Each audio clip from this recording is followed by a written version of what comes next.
મારા નવા વિડીયોના અપડેટ માટે નીચે આપેલું સબસ્ક્રાઇબ બટન પર ક્લિક કરો અને તેમની બાજુમાં આપેલ બેલ આઇકન पर क्लिक करो। नमस्कार दोस्तों, एजुकेशन मास्टर वाडे यूट्यूब चैनल में आपका हार्दिक स्वागत है। आज हम इस वीडियो में संज्ञा के बारे में समझेंगे। तो दोस्तों, संज्ञा के प्रकार के बारे में जानने के लिए तैयार हो जाओ। संज्ञा। संज्ञा किसे कहते हैं? किसी व्यक्ति, पशु, पक्षी, वस्तु, स्थान, जाति, गुण, भाव या अवस्था के नाम को संज्ञा कहते हैं। संज्ञा के प्रकार। संज्ञा के 5 प्रकार है। 1 व्यक्तिवाचक संज्ञा, 2 जातिवाचक संज्ञा, 3 समूहवाचक संज्ञा, 4 द्रव्यवाचक संज्ञा और 5 भाववाचक संज्ञा। अब हम सबके बारे में जानकारी लेंगे। पहला है व्यक्तिवाचक संज्ञा। यह संज्ञा किसी खास व्यक्ति, प्राणी या स्थान को सूचित करती है। जैसे कि भीमराव इंग्लैंड चले गए। दूसरा है शांता बहादुर लड़की थी। चेतक अनोखा घोड़ा था। नर्मदा अमरकंटक से निकलती है। इन सभी वाक्यों में आप देख सकते हैं, भीमराव एक विशेष व्यक्ति है, इंग्लैंड एक स्थान का नाम है, शांता एक व्यक्ति का नाम है, चेतक प्राणी का नाम है, नर्मदा भी स्थान का नाम है, अमरकंटक भी स्थान का। तो इस तरह जो ये शब्द प्रयोग किए गए हैं, ये किसी न किसी व्यक्ति, प्राणी या स्थान को सूचित करते हैं।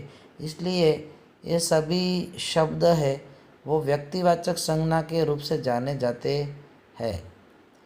इन सभी वाक्यों में रेखांकित शब्द पर ध्यान दीजिए। यह शब्द किसी विशेष व्यक्ति, स्थान और किसी प्राणी का निर्देश करता है। भीमराव, इंग्लैंड, शांता, चेतक, नर्मदा, अमरकंटक सभी शब्द व्यक्तिवाचक संज्ञा है। दूसरा प्रकार है जातिवाचक संज्ञा। यह संज्ञा किसी खास व्यक्ति, प्राणी, वस्तु या स्थान को सूचित नहीं करती, परंतु पूरी जाति यानी कि वर्ग का बोध कराती है। यह जो संज्ञा है, इसमें कोई प्राणी, व्यक्ति या कोई स्थान का सूचित नहीं होता, लेकिन पूरी जाति के नाम से जाने जाते हैं, इसका बोध कराती है जातिवाचक संज्ञा। जैसे कि गांव के पास एक ही तो संत रहते थे, उसने बैल बेच दिया।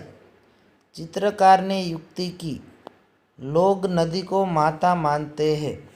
इस वाक्य में हम देख सकते हैं गांव, संत, बैल, चित्रकार, नदी, माता, यानी शब्द जो है वो उस कोई जाति या वर्ग का निर्देश करते हैं। गांव है तो कोई गांव का नाम होता है तो गांव ही होता है। संत तो कई भी होते हैं तो उसको संत ही कहते हैं। बैल है, चित्रकार, नदी, माता, तो ये सब शब्द है वो किसी ना किसी जाति या वर्ग का बोध कराती है।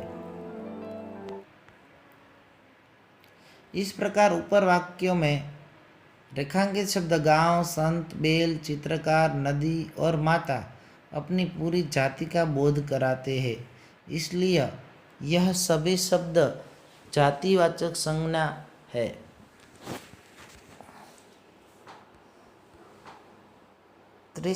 तीसरा प्रकार है समूहवाचक संज्ञा।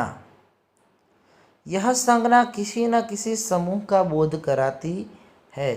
जैसे कि बाजार में बहुत भीड़ है, जुलूस शाम को निकलेगा, हमारे परिवार में 5 सदस्य है, यहाँ भजन गाने वालों की मंडली है, खिलाड़ियों के दल का कप्तान कोहली है। इस प्रकार इन सभी वाक्यों में आप देख सकते हैं भीड़, जुलूस, परिवार, मंडली और दल शब्द किसी न किसी समूह के नाम का है, इसलिए यह समूहवाचक संज्ञाएं हैं। आप ऐसे जो कोई शब्द आते हैं तो उसके बिना आप समूहवाचक संज्ञा है जान सकते हैं। चौथा प्रकार द्रव्यवाचक संज्ञा। यह संज्ञा प्रायः खाने पीने की वस्तुओं और धातुओं आदि के नाम सूचित करती है। इस संज्ञा को पहचानने में हमें बहुत सरलता होगी, क्योंकि खाने पीने की चीज़ और धातुओं के नाम जो होते हैं वो द्रव्यवाचक संज्ञा होते हैं। जैसे कि यह स्वच्छ पानी है, लड़का दूध पीता है, सोना चांदी कीमती धातुएं है, यह शुद्ध घी मिलता है, गेहूं और चावल उत्तम अन्न है। इन सभी वाक्यों में आप देख सकते हैं पानी, दूध, घी, गेहूं, चावल ये सब खाने पीने की चीज़ वस्तुएं का नाम है, और सोना चांदी ये धातु के नाम है, इसलिए ये शब्द है वो द्रव्यवाचक संज्ञा के नाम से जाने जाते हैं। इन वाक्यों में रेखांकित शब्द किसी न किसी द्रव्य के नाम है, इसलिए पानी, दूध, सोना चांदी, गेहूं और चावल द्रव्यवाचक संज्ञाएं हैं। पांचवा प्रकार भाववाचक संज्ञा।